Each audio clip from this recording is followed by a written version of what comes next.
जब भी मैं भाई के इसके बारे में सोचती तो मेरा जिस्म कांप जाता, बमरी अंदर एक अजीब सी कैफियत तारी हो, हाथ जोश में आ जाती थी। कुछ दिन के बाद मेरे सब घर वाले मामों के यहाँ शादी पर गए, मुझे सकून से चैनी ना मिल दो सकी, क्योंकि मेरे पीर थे। भाई को भी दुकान पर बहुत सा काम तहत, इसलिए भाई भी घर पर रुक गए। अब हम दोनों बहन भाई भी घर पर थे और अकेले थे। भाई ने जब मोमिना को बताया कि सब घर वाले जा चुके हैं तो मोमिना भी इस वक्त घर आ गई। मैंने और मोमिना ने कुछ देर बातें की, फिर उसके बाद मैं सोने के लिए कमरे में चली गई ना, काफ़ी थक चुकी थी इसलिए मैं गर्मी नींद में सो गई। मोमिना उठी और मेरे भाई के कमरे में चली गई। तकरीबन आधे घंटे बाद मुझे मेरी आँख खिली तो मुझे भाई के कमरे से एक आवाज़ आई। मैं उठी और कमरे की जानिब चलने गई। जो ही मैंने दरवाज़ा खोला तो मैं देखकर हैरान हो और मोमिना दोनों एक दूसरे के साथ गए होते हैं। भाई का मुझे दिखाई दे रहा था जो कि मोमिना के पास था। ये मंजर काफ़ी अजीब था। भाई ने मोमिना के दोनों पकड़े होने थे और वो एक दूसरे के साथ इस कदर मसरूफ़ थे कि उन्हें मेरी मौजूदगी का एहसास भी नहीं हुआ। मैं ये सब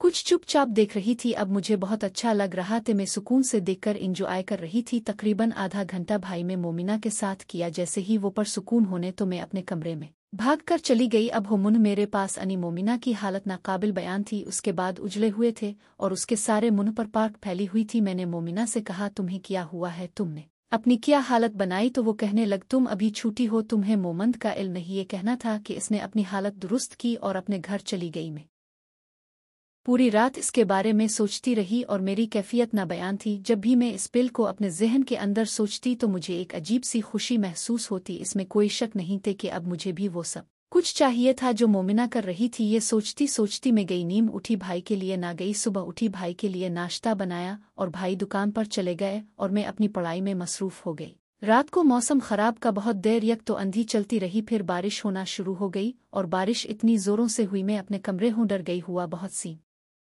बैठी हूँ डर गई हुआ बहुत तेज चल रही थी, इसलिए मुझे डर लग रहत में भाई के कमरे बढ़िए में चली गई और कहा, भाई क्या मैं आज यहाँ से हो सकती हूँ? मुझे कमर के में बहुत डर लगो, मुझे कमरे में बहुत डर का रहा है। भाई ने कहा, हाँ तो सकती तुम हो भी भला को गैर हा है। भाई ने कहा, हाँ हो सकती हो तुम, ये भी भला कोई पूछने की बात है। ये कहना था कि मैं भाई के साथ एक बेड पर लेट गई। भाई ने कहा, मेरा सर बहुत दर्द हो रहा है, तुम प्लीज मुझे थोड़ा सा राह दो। मैंने कहा, जी भाई। जैसे अब का ने कहा, जी भाई आओई आपका हुक्म। में भाई के पास बैठ गई और भाई का सर दहाने गई। भाई मोबाइल पर मोमिना से वॉइस ऐप पर बात कर रहे थे। मैंने भाई को दबाना शुरू कर दिया और साथ साथ मोमिना और भाई की चीख भी पड़ रही थी। अब कुछ देर के बाद भाई को नींद आ गई और भाई हो गए। मैंने कमरे का दरवाज़ा बंद किया और खिड़कियां भी कर दी। अब उन बंद करके बंद में सोने की तैयारी करने लगी। अचानक मेरी नज़र भाई पर पड़ी। भाई ने पहले से कपड़े पहन रखे थे और उन कपड़ों से भाई का नज़र एक रहा। मेरी कैफियत है